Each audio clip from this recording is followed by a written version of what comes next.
All right, so for our last session of the day, we will have a series of 5 very exciting lightning talks from young up-and-coming researchers. And I think, let's see, and who are already working on great methods and work for furthering vertical data science, doing more truthful data science, and I think you'd rather hear from them than from me. So without further ado, I'd like to introduce our first lightning talk speaker. Our first lightning talk speaker will be Ying Jin from Stanford. Ying is in the Department of Statistics, and Ying will be speaking on diagnosing distribution shift and generalizability with scientific replication datasets. So please welcome Ying. Can I make it full screen? Sorry? Can I make it full screen? Yeah. Thanks. This one? Okay, yes. Great. Thank you for the great opportunity for me here to share some of our recent work and thoughts on diagnosing distribution shifts and generalizability with scientific replication datasets. It's my joint work with Kevin Guo and Dominic Rosenhausler. I don't have to repeat these slides anymore because you've seen this replicability crisis. So some researchers want to redo some important experiments but find very different estimates.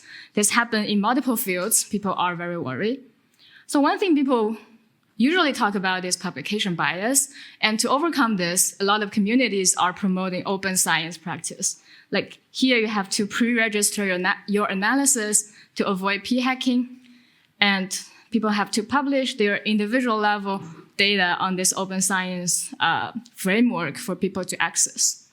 But even without publication bias, mirroring some of the things that we have heard today, even under minimal concerns of publication bias, these large-scale replicability projects still find disagreeing estimates across studies on the same phenomenon.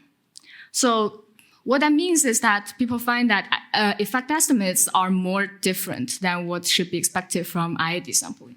So that means distribution shift across studies significantly contributes to effect discrepancies. And can we better understand them? At least empirically. So just to fix ideas, we're talking about the issue of generalizability, that is whether an effect can carry over from one place to another.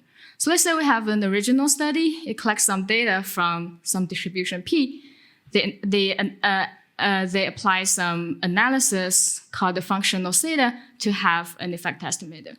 The replication team tries to do the same thing. They recruit their own data, but from a potentially different population, apply the same analysis, get another effect estimates. So we ask, like, how are the two estimates the same and how are they different? So we propose that the kind of public access individual level replication studies actually provide very great opportunities for us as supervised data to quantify the contribution of distribution shifts to this kind of effect discrepancy. And more specifically, if we have two data sets with two estimates, we propose a framework to decompose it into additive components attributable to sampling error, covariance shift, mediation shift, and residual shift.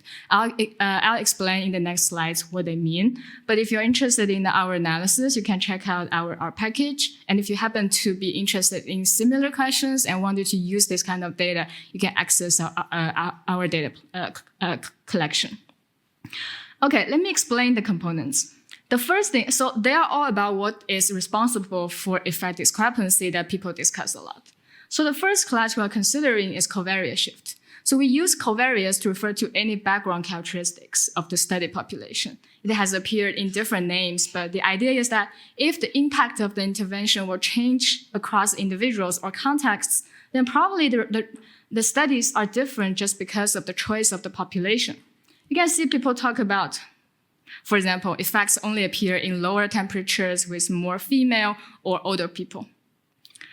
The second category, we call it mediation shift. That's a very loose terminology. That's any intermediate variable that can be impacted by the intervention. So they're not background characteristics, but they're not the eventual outcome.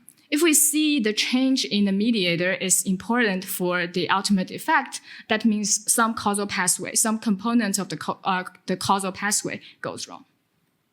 And finally, all the things that are not captured by the observed variables, we call it residual shift. And actually, people talk about these kind of factors a lot, like the time of the day, the gender of the experimenter, so on and so forth. So what did we find? The takeaway message is that from the data that we see, the observed distribution shift contributes little to the effect discrepancy. It's kind of surprising because this kind of explanations are usually very compelling, but it's actually consistent with conclusions from the Minilabs project. And on the other hand, it has been very popular to estimate heterogeneous treatment effects and use reweighting to adjust for population difference and to transport effects. But we find that the residual shift might be even more important if you are considering generalization. So just to summarize a bit, we really need new benchmarks, new models, and new methods. Our ability to do this kind of analysis is because of very recent efforts of the community to record this data.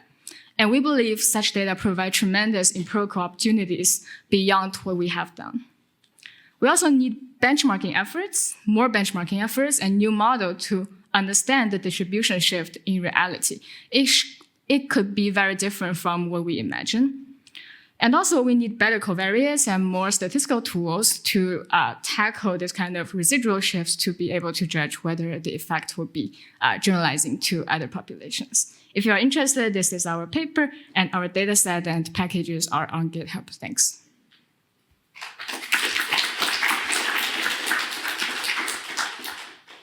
So we have time for one question.